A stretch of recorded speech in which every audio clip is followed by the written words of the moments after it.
While watching the new moon sighting, it felt like a good enlightening. This day is so bright as the first start of winter's the night. With family around a nice meal, we're making dua and I feel how nice it is to be so near to those I love.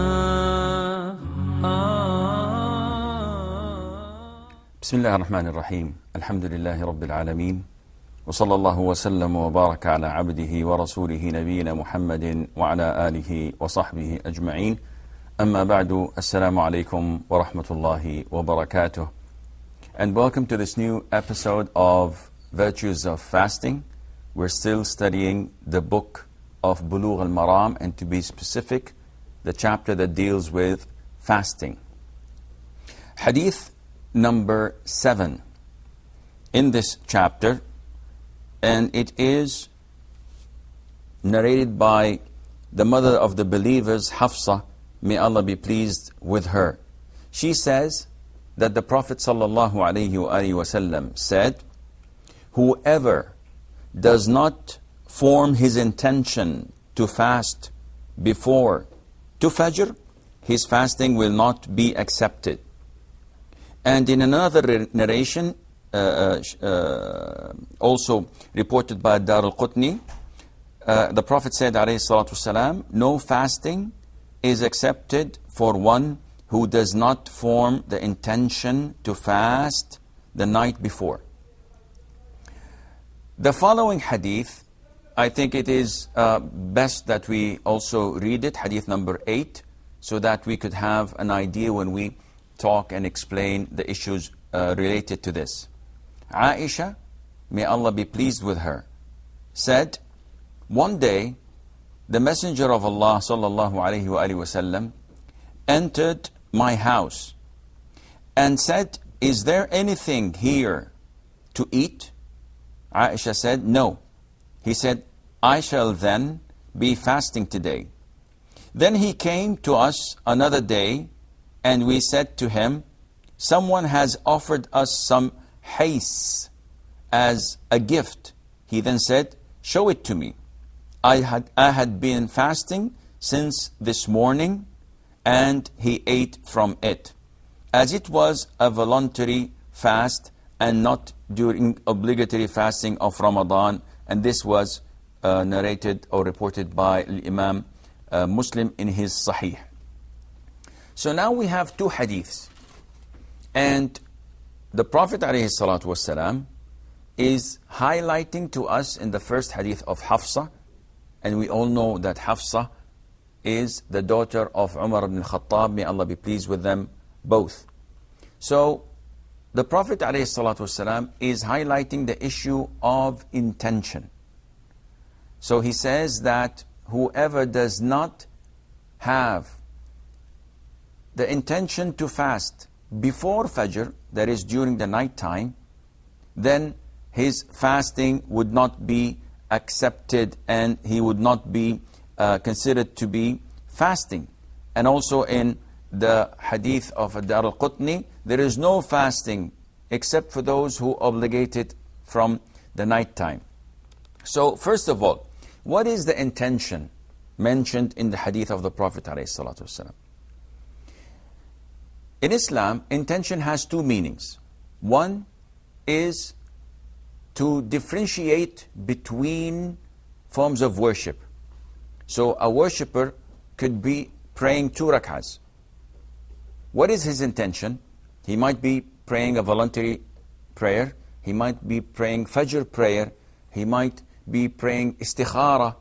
He might be praying any type of prayer. And what differentiates between these different prayers? The intention. A person praying 4 rak'ahs. What is his intention?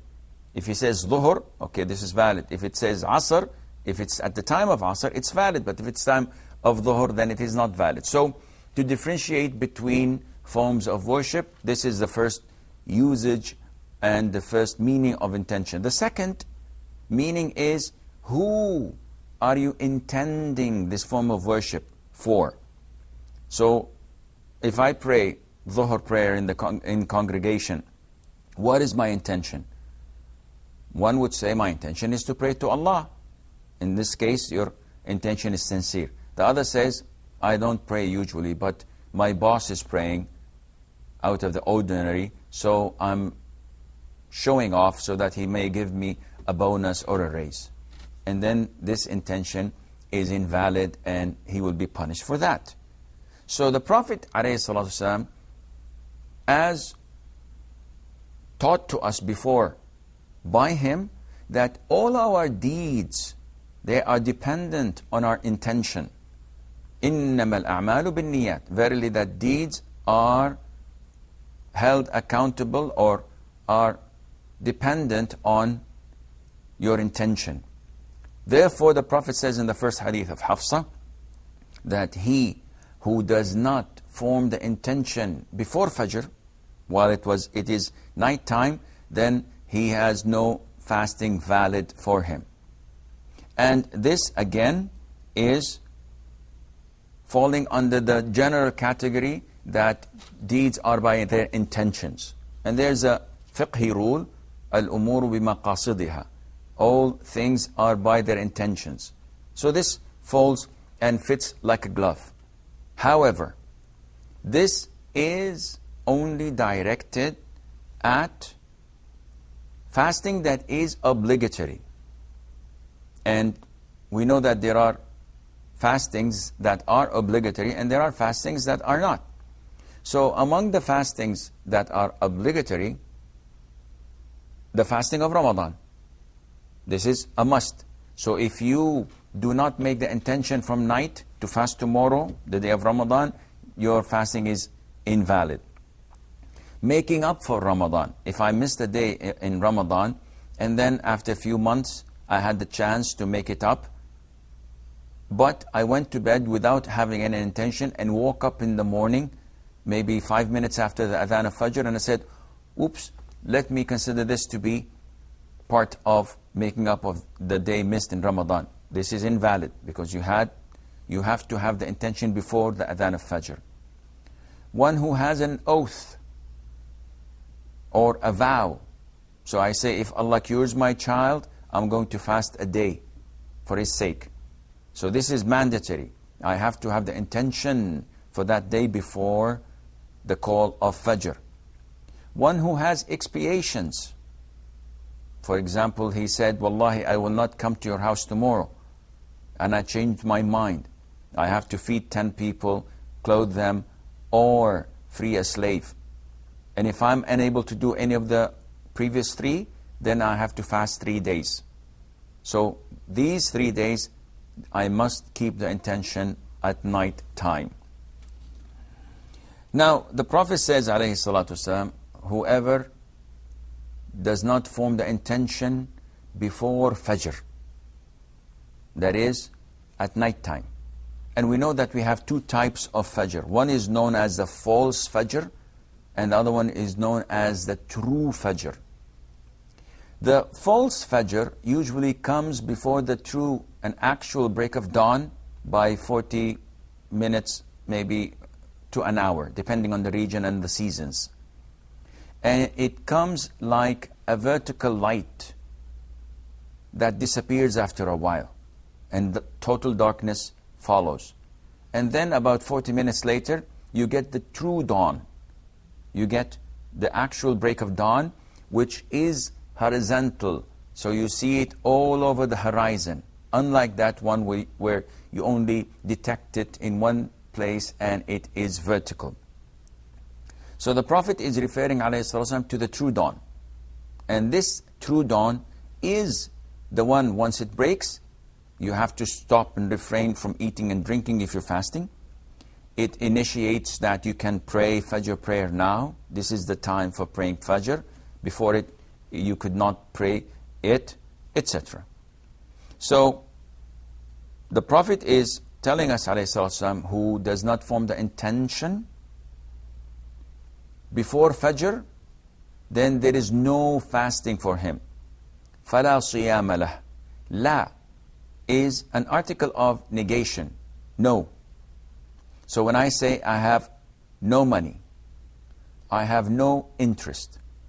This is, I'm negating it. I'm saying that this does not exist, or I don't have it, etc. And in Arabic, when you look at the verses of the Quran, if you look at the hadiths of the Prophet ﷺ, you see that this negation article, la, is used in a number of different ways. And if you don't have knowledge, you get things mixed up. You mix apples with oranges, and then you don't know what to do. There is a negation for existence. So when I say that there are no two gods, I'm negating it. They do not exist. When I say La ilaha, there is no God. Illallah, worthy of being worshipped except Allah. So when I say La, this means that there is no existence. The second type of negation would be for the validity. So when the Prophet says, alayhi salatu wasalam, La salata liman la wudu'a lah, there's no prayer valid to a person who has no wudu, no ablution. This la here doesn't mean it doesn't exist. It exists because he's praying. I can see he's praying. It means that it is not valid. So though it exists, but it is not valid, meaning that it does not exist Islamically. And the third type of negation is for perfection. And this is similar to when the Prophet says, alayhi salatu wasalam, La imana liman la amanata lah. There is no belief to someone who is not trustworthy. La yu'min. He does not become a believer. Man la ya'manu jaruhu bawa'iqah. Whose neighbor is not in safety from his harm. So when the Prophet says that he is not a believer, does he mean that he's a kafir? The answer is no, definitely, because he is a Muslim. But it means that he is not a perfect Muslim, because we know that there are 60 plus, in another narration, 70 plus of branches of Iman. The highest is La ilaha illallah. The lowest is removing harmful things from people's way. And bashfulness, Al-Haya, is a branch of Iman.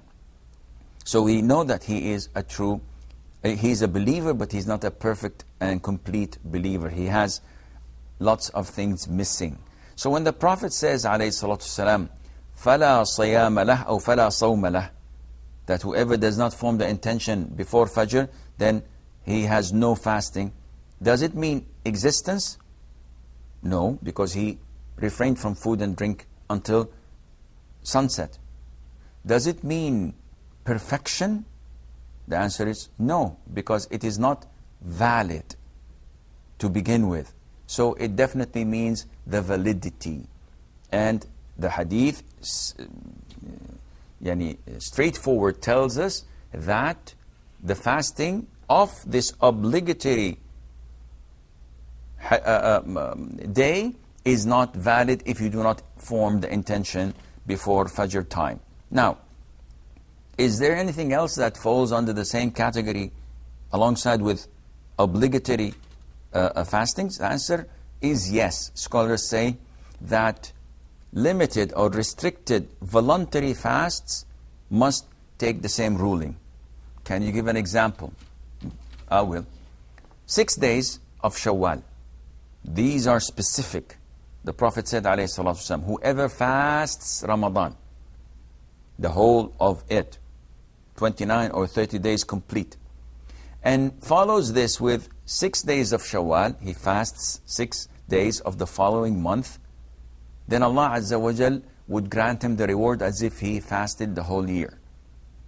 If someone woke up on the 2nd day of Shawwal after Eid, and 10 minutes after Adhan of Fajr, he did not have a prior intention to fast, and then he woke up and said, listen, I will consider this to be one of the days of Shawwal. What do we say to him? We say to him that your fasting is valid, but it doesn't count from the days of Shawwal. Why? Because the Prophet ﷺ indicated that you have to fast the whole day, and your intention came 10 minutes late. Likewise with the day of Arafah, with the day of Ashura. If you do not intend it before Fajr, then your fasting would not be considered to be part of Arafah or of Ashura, as if it were an obligatory fasting. Now, having said that, how would we know the intention? Some people make the mistake of saying, I intend to fast tomorrow as the first day of Ramadan. We hear this in masjids. People, after the Imam starts his prayer, they do this and say, I intend to pray Dhuhr prayer for rak'ah on time, not qada, and the Imam's name is so-and-so, time is 13, so-and-so, date is, today is Tuesday or Wednesday or whatever. What are you doing? This is a manifest. You're not boarding a plane and you have to check the passengers' names. What are you doing? He said, no, this is intention. And this is wrong, totally wrong. Intention is something that is in the heart. So someone puts a plate of fruit in front of me, and I see some nice, beautiful, fresh strawberries, and I reach out to take them. What am I doing? I'm going to eat strawberries. Did you intend it? Yes. What did you say? Nothing. I simply ate it. This is my intention. When I want to go to the toilet to make a 101 or 102, whatever, and do I, before going into the toilet, say, I intend to go to the toilet and do this or that? Definitely not. Likewise, when you intend to pray Dhuhr, and you say, I intend to pray Dhuhr, who are you talking to? He says, I'm informing Allah Azza wa Jal. Astaghfirullah. Allah knows everything. Why do you inform Him? He says, I didn't think of that. Oh, okay, I'm informing myself. Are you crazy? You need to talk to yourself to know what you're doing? You simply intend and do it. So the intention for fasting is unlike what people think. Today is Wednesday, tomorrow is Thursday, I intend to fast tomorrow. This is wrong. You simply have your pre-dawn meal. Your suhoor is sufficient. And after Isha, you know that tomorrow is the 5th of Ramadan, and you know that you're fasting, so you do not need to make an intention for that. Now, this brings us to another issue, and that is, do we need an intention, as the hadith of Hafsa states, for every day of Ramadan, because every single day of Ramadan is mandatory to us to fast it. So do we have to renew the intention? It's an issue of dispute. The most authentic opinion is that you only need the intention for the first day. And afterwards, as long as your fasting is continued, then you do not need an intention for every single day. So from the very beginning, the first night of Sha'ban, which is the first night of, that is, Ramadan, before the first day, I make the intention, after sighting the moon, I'm going to fast the whole month. And that is it. So even if I fast the first day, and then after Maghrib, I fall asleep and wake up only after Fajr, because I was tired. Now, no one says, because you woke up after Fajr, this day doesn't count. You should have had the intention last night. No, the whole month is connected. But only if you separate it and you break the fast of one day or more. In this case, you have to renew your intention. Example, first 7 days I fasted, intention was on the first day of Ramadan. The 8th day I got a flight and I had to travel. So I broke my fast. And I came the following day. And I went to bed. Now, I did not intend to fast tomorrow. I did not have the intention because I was breaking my fast for a day or two, or etc. This day, the following day doesn't count because the intention was not there. But if I intended it before going to bed or before the adhan of Fajr to continue my fasting, then this is valid, insha'Allah. Now, the hadith of Aisha is a beautiful hadith, and I hope we have time to go through some of the benefits in it. Aisha says that the Prophet ﷺ, and this was his routine, he goes out to the masjid and he comes back and he asks, is there any food? Do you have anything to eat? And this shows you how diplomatic and polite our Prophet is, ﷺ. He does not say to his wife, bring me food. Why not? Because he doesn't want to embarrass his wife. Maybe the food is not ready. Maybe they don't have any food. So when he demands food, this will break her heart when she says, we don't have anything, O Prophet of Allah. Or I didn't prepare anything, O Prophet of Allah. So the Prophet ﷺ first asks, do you have any food? If she said yes, then he would continue to demand or ask. But because she said no, in this case, the Prophet ﷺ takes another decision. So as in the hadith, it states that the Prophet asks ﷺ, do you have any food? And she says, no. So the Prophet says, ﷺ, in this case, I'm fasting today. Now, is this an obligatory fast? The answer is definitely not. This is not an obligatory fast. This is a voluntary fast. And is there any specific time for me to begin a voluntary fast? The answer is no. No time at all? No time. So if someone goes to bed before Fajr and he was totally beaten and he sleeps until 10 minutes before Maghrib time, and he wakes up and he says, wow, 10 minutes to Maghrib, I didn't have any breakfast, I didn't drink anything, tell you what, I'll consider this to be a day of fasting. And he fasts these 10 minutes. Is it valid? The answer is yes, it's valid. However, 10 minutes are valid for his fasting, because he cannot be in the same boat with someone who intended to fast from the early hours of the morning. So the reward is in accordance to the suffering. And the person who fasts 10 days did not suffer at all. So this is valid and this is permissible. In another incident, the Prophet came ﷺ and said, do you have any food? Well, actually he didn't ask. Mother Aisha gave him the glad tidings the minute he came in. And she said that we had been given a gift that is hais. And hais is made of ghee, of flour, and of dates. And it's very nutritious, very nice to eat, and it gives you lots and lots of energy when it's winter time. So the Prophet said, ﷺ, show it to me, bring it over. And when the Prophet saw it, ﷺ, he ate from it and said to her that I was fasting, but now I had broken my fast and ate. And again, this fasting definitely was voluntary fasting. So from this hadith we learn a number of issues. One of them, the simplicity of the Prophet ﷺ. The Prophet doesn't know what's in his house. So he's very simple. He talks to his wife in a very simple manner. He's not demanding, do you have anything to eat?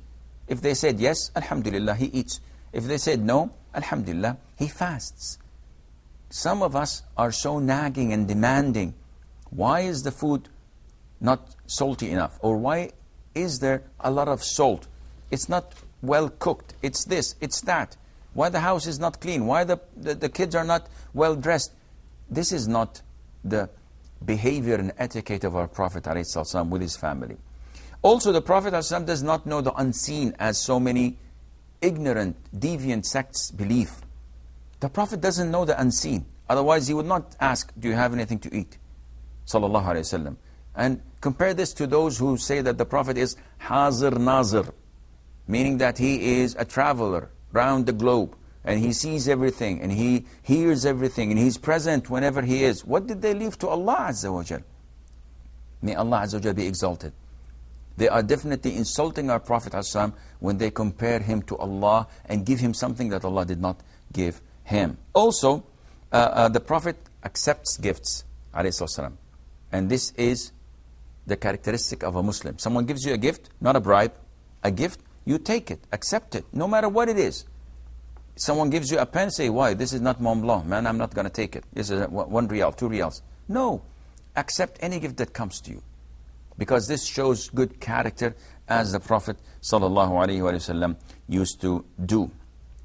And also, it tells us and shows us that the Prophet ﷺ utilizes the circumstances. If there's no food to eat, what is the best thing to do? Well, consider this to be a fasting day. So, if you're not going to eat both ways, might as well make it for the sake of Allah Azza wa Jal and hit two birds with one stone. And we know that the Prophet ﷺ, had he wanted to be among the richest people on earth, he would have. He could have, but he didn't. Sallallahu Alaihi Wasallam, and his family, and his wives. Mother Aisha says that we used to have like 2 months without lighting fire in the house of the Prophet ﷺ to cook on. And the majority of our food was water and dates, and that is it. Compare this to our lunch and brunch and dinner and supper and what comes, fillers in between. So the Prophet ﷺ's life was simple. Had he wanted to be the richest person on earth, he could have, but he did not. And finally, it is okay, it is permissible for you to, as it is, to initiate a voluntary day of fasting, providing that you did not have anything after the Adhan of Fajr that nullifies fasting. You can also void your fasting if it's voluntary. So if I fast 5-6 hours, it's midday, and then someone serves me something and gives me food. Wow, this is good. I'm going to eat. But you're fasting. Yeah, this is voluntary fast. I can, I'm the prince, I'm the ruler of my own. So I can void and cut and break my fasting, voluntary fasting, whenever I want. And this goes with most, if not all, voluntary deeds and acts. This is the end of the first segment of today's program. Stay tuned, and inshallah, we'll be right back to take your calls.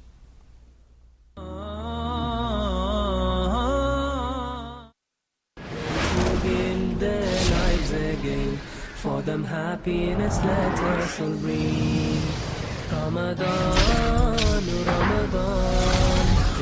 from reading Allah subhanahu wa ta'ala commanded us in the Quran saying, وَسَارِعُوا إِلَى مَغْفِرَةٍ مِّن رَبِّكُمْ وَجَنَّةٍ عَرْضُهَا السَّمَاوَاتُ وَالْأَرْضُ أُعِدَّتْ لِلْمُتَّقِينَ. Hasten to the forgiveness of your Lord and to paradise, the width of which is the heavens and the earth, prepared for the righteous and pious. Brothers and sisters in Islam, especially in the month of Ramadan, the Prophet ﷺ tells us that when the first night of the month of Ramadan is here, the devils are chained, and a caller will call upon you, O seekers of goodness, come forth. Ya baghi al-khayr, aqbil. Hasten to goodness is our show in Ramadan. Join me, Kareem Abu Zaid, every night in the month of Ramadan and learn how can we hasten to goodness. And a sadaqah to the ones who are in great need, helping them to build their lives again. For them happiness let us all bring. Ramadan, Ramadan. TV commercials motivate viewers into immediate action and to sway consumer loyalty from one brand or service to the other. That's why we're here for you, to help you sell your products and services by using creative ideas that bring life into your own TV commercial. Advertise your business and branded products and services on Huda TV. We will offer you fast-paced and energetic 30-second affordable TV spots. Advertise on Huda TV, acquire fresh customers and stay within your budget. For more info or to receive a quote, please send your inquiries to advert@Huda TV. Huda TV.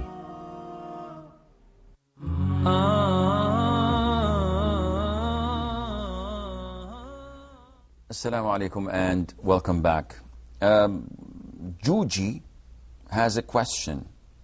He or she says, can we rebel against democratic system and democratic politicians? Now, the issue of rebellions and things that are taking place nowadays need an extended talk an elaboration. But we have Idris from Nigeria, and I'll get to Juji's question, inshallah. Idris? Idris from Nigeria. Hello, Sheikh. Assalamu alaikum. Wa alaikum assalam wa rahmatullah. Thank you. I have two questions to ask, please. Yes. Number one question is, you said it is not necessary to say your niyyah. You want to make any prayer because it is in your heart. But most people, we normally do niyyah before any salat. So we Maghrib, Isha, all different daily prayers. Then my number two question is, we have problem in Nigeria, which I'm very sure you're aware of the Boko Haram. Please, can you tell us what is the consequences of any man who kills a fellow human being without any reason? Thank you, Mala. You're welcome, Akhi. We have Toba from Saudi. Assalamu alaikum, Sheikh. Salam to Allah. I have 3 questions. Okay. First one is on the behalf of my parents. If a person did not wear ihram on the niqab out of ignorance, then what is the ruling on it? Okay. Second one, how to do sajda shukr. Third one, should women wear hijab and in wudu while doing sajda shukr and sajda tilawat? Okay. Thank you, Sheikh. You're welcome. Okay, so should we begin with Juji or will we begin with Idris? Well, let me begin with Juji, and please hold the lines for 2 to 3 to 4 to 5 minutes, who cares? First of all, the issue of rebelling against the government. Now, is this part of Islam? What we see, people are dying just to form what is known as Khilafah, even if it was made of Legos. They just want Khilafah. Is this part of Islam? Now we've heard this new Islamic State and calling people to come and give bay'ah. Any Tom, Dick or Harry could come and say, listen, tomorrow I just declare it and say, I'm the new Khalifa. And I ask people to come to give the Pledge of Allegiance to me. People in the UK, people in the US, people in Somalia, maybe the Shabab would have formed the Khilafah, maybe Boko Haram would call Khilafah. Is this part of Islam, or Islam is part of implementing the Quran and Sunnah? Some people neglect the prayer, the fasting, implementing of Sharia. They neglect the ethics, the moral conduct. They neglect their relationship between them and Allah Azza wa Jalla, and only focus on how to dominate, how to rule, how to kill, how to blow up things, etc. So is this part of Islam? Is this part of our religion? The answer is definitely not. This is not part of Islam. And rebelling was not something that the Prophet told us ﷺ to do. On the contrary, he says, in regards to a person who's a Muslim, you have to obey and listen, even if an Abyssinian slave, his head is like a raisin, rules on you, you should obey him. He did not say, a Khalifa from Quraysh, as now they are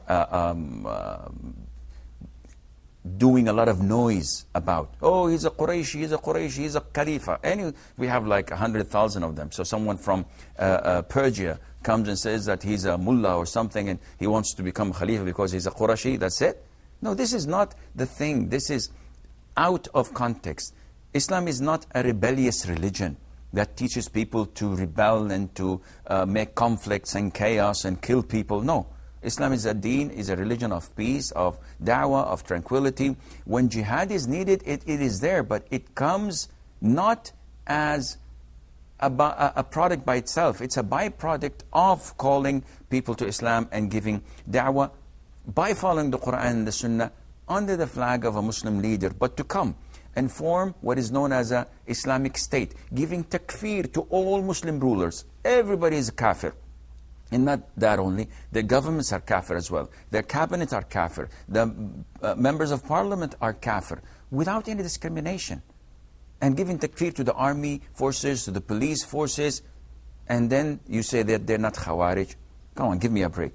Anyhow, we had someone from Somalia, but I do apologize because I have to make this in points rather than segregate the answer every now and then.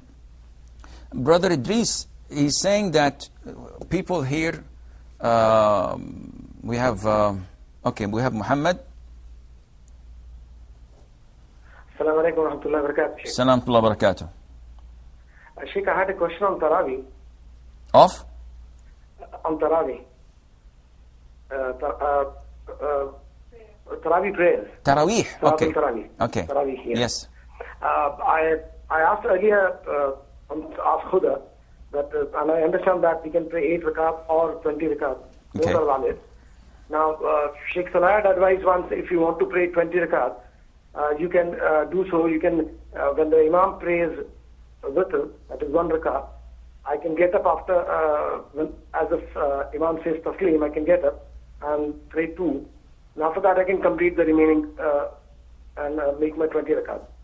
Now, my question is that in my masjid here, my Imam prays Dua al-Qunut in every witr prayer.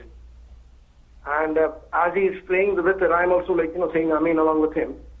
And after that witr, if I get up, so will it be considered as my witr or will it be considered as a Taraweeh, Salatul Taraweeh only? My next question is, should I complete the remaining part of my 20 rakat in the masjid, or can I come back home and complete it?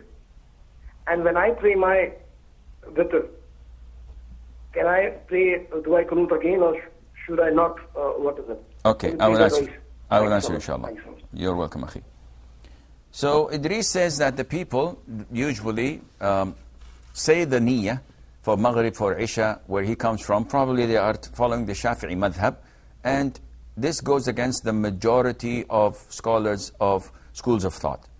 And the easiest thing to counter answer this is that the Prophet ﷺ never done such a thing, nor his companions. None of them ever uttered or said the niyyah, or even told us that he said it in his heart. So you may not move your lips, but you can still repeat the niyyah in your heart by saying, oh, you intend to pray Maghrib prayer, but you don't move your lips. Again, this is wrong. The Prophet never done this, had done this, nor his companions. So you should not do it either.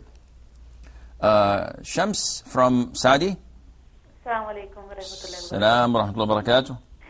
Sheikh, I have a question, actually 2 questions. Okay. The other day I heard you were talking about Druze.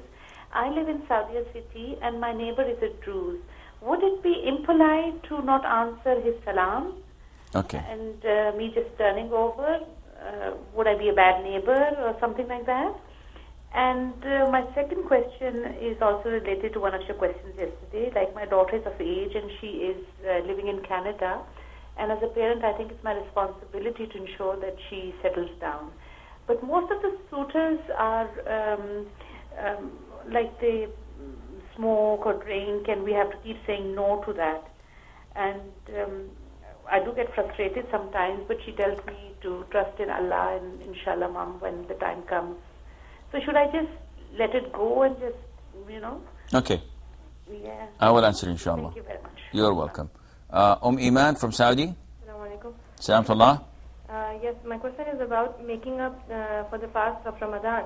But as soon as Ramadan is over and we have the Shawwal, and what if we intend to fast for the 6 days of Shawwal first, and then we make up for the missing or the mandatory fast of Ramadan, and the following, like Ashura or Yawm al-Arafah and so like that. So are we supposed to make up for the mandatory fast first, or we can fast the voluntary ones first? And what about the intention of for the white days and the Mondays or Thursdays? If we have to fast on Mondays or Thursdays, then are we, like, if we wake up after Fajr, can we just make the niyyah that we have to fast for that day or not?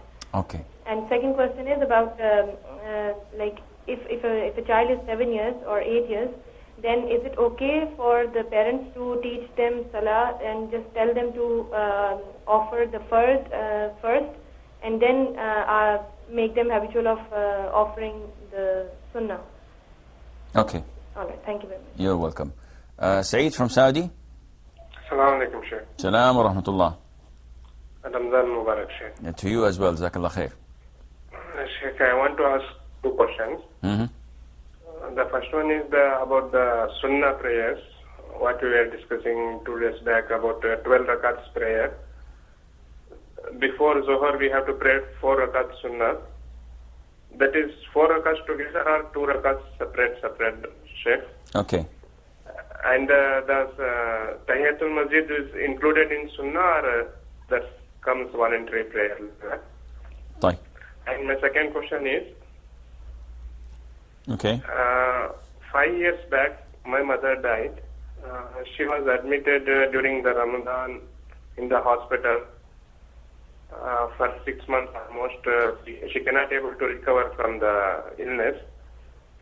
So she couldn't able to make up the fast. So I have to pay any fidya for that one or anything like that. Okay. I will answer your question. Thank inshallah. you. You're welcome. Thank you very much. You're welcome. Safiya from the Emirates. Assalamu alaikum, Sheikh. Salamtullah. I would like to ask one question. Yes.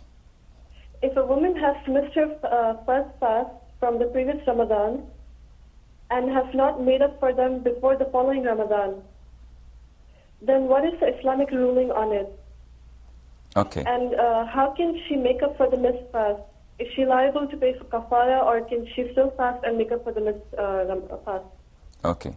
I will answer this Thank question. You're welcome.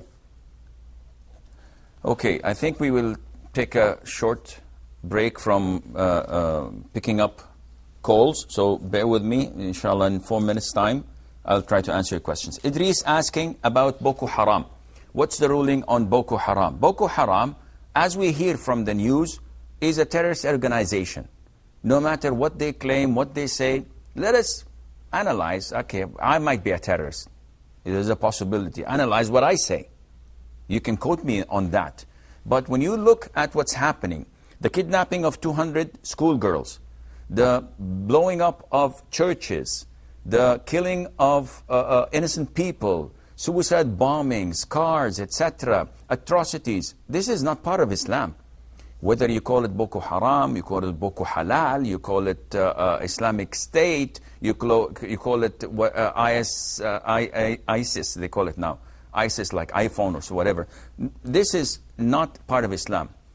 You hate Mujahideen? On the contrary. We are full-fledged supporting the Mujahideen who follow the Quran and Sunnah, who do not do things that tarnish our reputation as Muslims.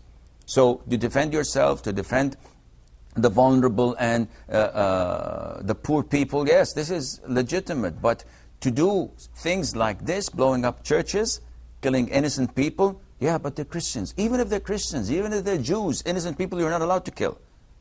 And it is not to any Tom, Dick, or Harry just to come and pick up arms and kill whoever is not a Muslim. This is out of the question. So this is what I see about them, and probably this means that I'm not going to go to Nigeria soon. Tawbah from Saudi Arabia says, Jazakallah khair, Jazahallahu khairan, and she's asking 3 questions on behalf of her parents. What's the penalty for making ihram not from the miqat? You have to slaughter a sheep in the haram area, in the Mecca area, and distribute it to the poor people there. Sajdat al-shukr. What is the format, how to do it, and do we need to be in the state of wudu? No. Sajdat al-shukr, sajdat al-tilawa, the recitation, prostration. These 2 prostrations are not prayers, and that is why they do not require wudu.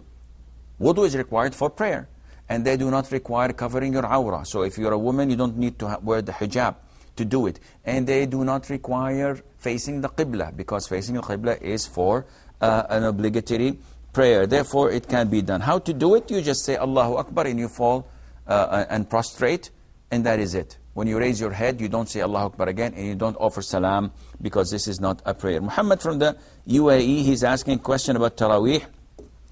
He says that he usually prays 20 rak'ahs for Taraweeh. But the Imam next to his house prays 11 rak'ahs. That is 8 plus 3 witr.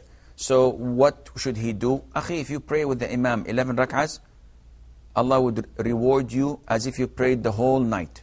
So this is sufficient for you. You don't need to add anything to it. But if you do, if you want, there's no problem. And you have two choices. Either to offer witr with the Imam, and offer salam and leave to your home, and then pray 2 rak'ahs, 2 rak'ahs, 2 rak'ahs until you finish the 23 rak'ahs. Already you've prayed 11, so you have 12 missing. So you're going to pray 6 prayers of 2 units each. And do not repeat the witr, because the Prophet said, ﷺ, there are no 2 witrs in a night, only one. The second option is that when the Imam offers salam from the witr, you stand up and you pray another rak'ah, which makes his witr 2 for you, and then you can pray witr home. Saying Ameen behind the Imam in qunut does not mean that you cannot make another qunut in your home. This has nothing to do with that, inshaAllah. Okay, Shams from Saudi Arabia, she has a neighbor who is a Durzi, and she says, wouldn't that be inappropriate not to return the salam? On the contrary, this is an Islamic thing. If a Christian or a Jew comes and says, Assalamu alaikum, I would say, Wa alaikum. If I come to the office or I meet a Christian, I say, what's happening? How are you? Hi, good evening, good morning. But I would never say, Assalamu alaikum, because this is prohibited for me to begin a non-Muslim with that. And the best thing, instead of being so careful not to offend your neighbor, is to give him da'wah or to give her da'wah. So you call her to Islam. Tell her, you're a Muslim? She says, yes. Okay, do you believe in the Quran? She says, yes. Then show her the verses that deals with praying. Why don't you pray? Why don't you fast? Why don't you give zakat? This is the sunnah, where Allah tells us to follow the Prophet ﷺ. Why aren't you doing this? After that, if she, alhamdulillah, accepts and embraces what you say, you have gained a lot of reward with the grace of Allah Azza wa Jal. But if she doesn't, then you don't have anything to do with her. She says, Shams, that a lot of suitors come to her daughter, and some of them smoke, some of them listen to music and watch movies, some of them are not practicing or don't pray on time. So what should she do? Wallah, you have all the right either to throw your daughter to hell or to keep her until a good suitor comes to her. How would you give your daughter to someone who was a playboy, or is still probably having relationship with girls, or who smokes and he doesn't care about his health or the health of his family, or he doesn't pray on time? What kind of a Muslim is he? So you're willing to give your daughter just so that the people would say, you got your daughter married, and you throw her to such trash? No, this is not permissible for you as a mother. We have Sarhat from Saudi Arabia. Hello, Assalamu alaikum. Salamtullah. Yes, Hello? yes. Yeah, Sheikh, I wanted to ask, what is the age for the children to be made compulsory to fast and for salat? Is it 7 or else? Okay. And second question? No, that's it. Okay, I will answer inshallah. Wajazakum. Mahmoud from Saudi. Mahmoud from Saudi. Assalamu alaikum. Assalamu wa rahmatullah. Sheikh, my question is about time in Ramadan. Okay. What is about time? Yeah, Mahmoud. Okay, I think we've lost Mahmoud. Iman says that the question that comes every single year, lots and lots of time. And she says that women break their fast during the month of Ramadan due to their monthly cycle. So after Ramadan is over, they would like to begin with fasting 6 days of Shawwal and then make up for the missed days. Is this possible? Before we get the answer, Mahmoud from Somalia. Mahmoud from Somalia. Yeah, Mahmoud. Well, I don't hear anything. and I don't think he's on the line anymore.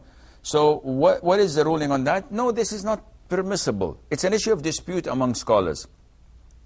Some scholars say that it is okay to fast the days missed of Ramadan after you do the 6 days of Shawwal. But the most authentic opinion that this is not permissible, because the reward, which is fasting the whole year, the Prophet ﷺ made a condition that you fast Ramadan and then you follow that with 6 days of Shawwal.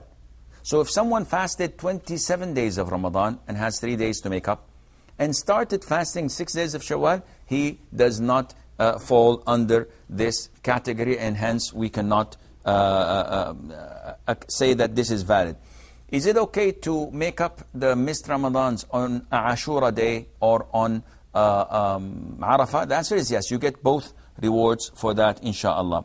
What about the intention of the white days, Mondays and Thursdays? The same thing. If you intend for the white days before Fajr, it's valid. If not, then it is not accredited to you except part of that day, and it doesn't give you the same reward. Mondays and Thursdays is a little bit maybe lesser in degree.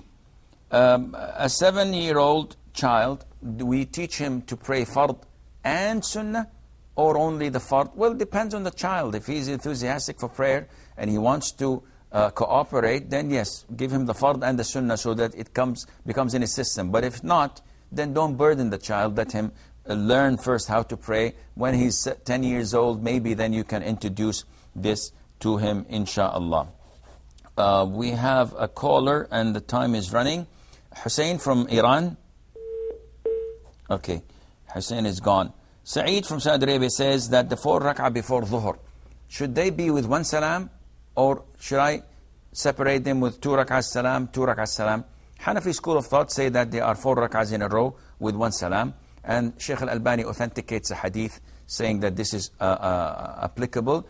To be safe, and this is the majority's view, pray 2, offer salam, pray 2, offer salam, and no one would say that you had done something wrong. Is the Tahiyyatul Masjid part of the 12 rak'ahs? The answer is no. The 12 rak'ahs are specific, and they are related to the daily prayers, while Tahiyyatul Masjid can be done anytime. And his mother died, may Allah have mercy on her soul and on all the souls of our loved ones and the Muslim deceased. And she could not make up for the missed days due to her illness, and she was bedridden. So should he pay kafara, fidya? Should he fast on her behalf? The answer is no. You should do neither, because she did not have the chance to make up. And this means that Allah would not hold her accountable. If she had the chance for a month or 2, and she, out of laziness, did not do it, in this case, it would have been a different story. Safiya from the Emirates says that those who delay and postpone making up of missed days of Ramadan for no apparent reason, and then Ramadan, the following Ramadan is due, and they could not fast or make up for the missed days. What is their punishment? They're sinful because they don't have a legitimate reason, but they're only ordered to make up for the missed days without any expiation. So a day for a day, whether you do it before Ramadan on time without any sin, or you are sinful and postponing it after the following Ramadan, you just make up for that day. Sarhan, I think, or Sarhat from Saudi Arabia, she says, what is the age, the appropriate age for instructing our children to fast and pray? As for prayer, the Prophet indicated, ﷺ, that instruct your children to pray when they're 7, spank them when they're 10. So the 3 years, from 7 till 10, you do not force the child, in the sense that you do not spank the child, you do not reprimand the child, you just simply instruct. Come and pray, let's go and pray, wake up for prayer. And for 3 years, this is like conditioning the child to prayer. Now, fasting, we don't have a designated date or age. However, the companions used to say that we used to order our children to fast, and whenever they are hungry and thirsty, we give them toys made of wool. but they don't complete the full day. So most of us begin teaching their children how to fast when they're 6 or 7 or 8 years of age, and we are a little bit lenient in the sense that we do not force them to fast because it's not mandatory, but we train them as much as possible. Khansa says that she's not good in reading the Quran, hence she takes a lot of time to read it, and in Ramadan she doesn't know what is to look for best. Is it quality or quantity? So should she read Arabic Quran that would take a lot of time and consume a lot of effort without pondering upon the verses because she doesn't know Arabic? Or should she read it from the translation, which is not a Quran, it's a translation of the meaning of the Quran, but gives her an insight of what is meant and what she's ordered to do? The Quran was revealed to be pondered upon. However, the reward of reciting it is on the Arabic text. So if you can balance and combine both, you've got a win-win situation. So recite as much as possible from the Arabic Quran and try to ponder on the translation of the English or whatever language you're reading it from for like half an hour to an hour a day, and with this you would gain the best reward, inshaAllah. Hashim's question that he will be traveling to Pakistan by the end of Ramadan, and he asks about the difference of days of fasting. So we started to fast here on Sunday in Saudi Arabia. In Pakistan, probably they started on Monday, so they are a day late.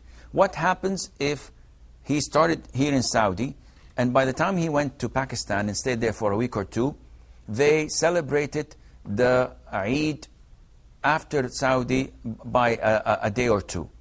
Well, in a nutshell, if you as an individual began in one country and went to the other country, you should celebrate Eid with the second country you're in. And you should calculate the days that you've fasted.